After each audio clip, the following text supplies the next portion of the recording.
ni vizuri mtu akawa anasoma zile aya za hifdhi. Aya za hifdhi ni vizuri sana mtu akawa anapenda kusoma aya ya hifdhi. Mojawapo ni Ayatul Kursi. Kithirisha sana kusoma Ayatul Kursi. Ayatul Kursi unaweza ukaona ni aya moja maarufu wengi wakaidharau, lakini ndio aya hifdhi iliyokuwa kubwa sana. Popote ukiwa unatembea pendelea kusoma Ayatul Kursi. Allahu la ilaha illa huwal hayyul qayyum la ta'khudhuhu sinatun wala nawm ila akhir al-aya. Pendelea kuisoma hiyo aya hifdhi popote, hata kabla ya kulala soma, au ukienda ugenini mahala ukaona uelewi soma.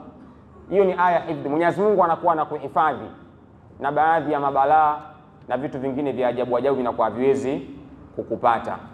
Lakini vile vile kukithirisha kumswalia bwana Mtume Muhammad sallallahu alayhi wa alihi wasallam. Kumswalia sana Mtume ni katika miongoni mwa vitu ambavyo vinaweza kukupelekea wewe kupata hifdhi, kupata kinga.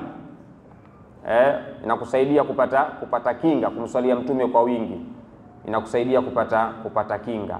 Hizo ni katika miongoni mwa baadhi.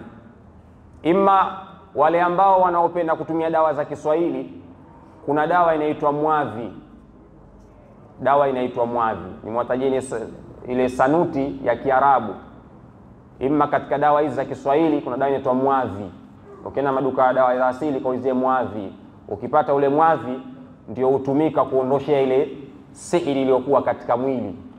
Mtu akila au akinyweshwa sihiri huwa inaweka sumu katika mwili. Kwa hiyo wakati mwingine kuondoka ile yatakiwa mtu atumie hiyo sanuti au atumie hiyo dawa inaitwa mwadhi. Hiyo mwadhi huwa inachemshwa. Ikishachemshwa hiyo, kisha baadaye anakuwa anakunywa yule mgonjwa. Akishakunywa yule mgonjwa anapata hali mbili, ima atatapika ama ataharisha. Ndiyo ile sihiri huwa inatoka kwa staili hiyo. Manake sihiri asili yake ni kwamba mpaka uitoe ndio inaacha kumwathiri yule aliyefanywa hivyo, mpaka uitoe.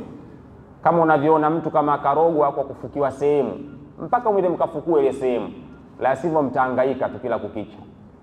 Kwa hiyo kila kitu lazima ukitoe mahala pake. Kama sehemu kimekwenda imefungwa, sharti mwende mkafungue pale, ndio yule bwana anapata nafuu. Lakini hivi ndio maana Mtume unaona ili kwenda kuchimbuliwa nywele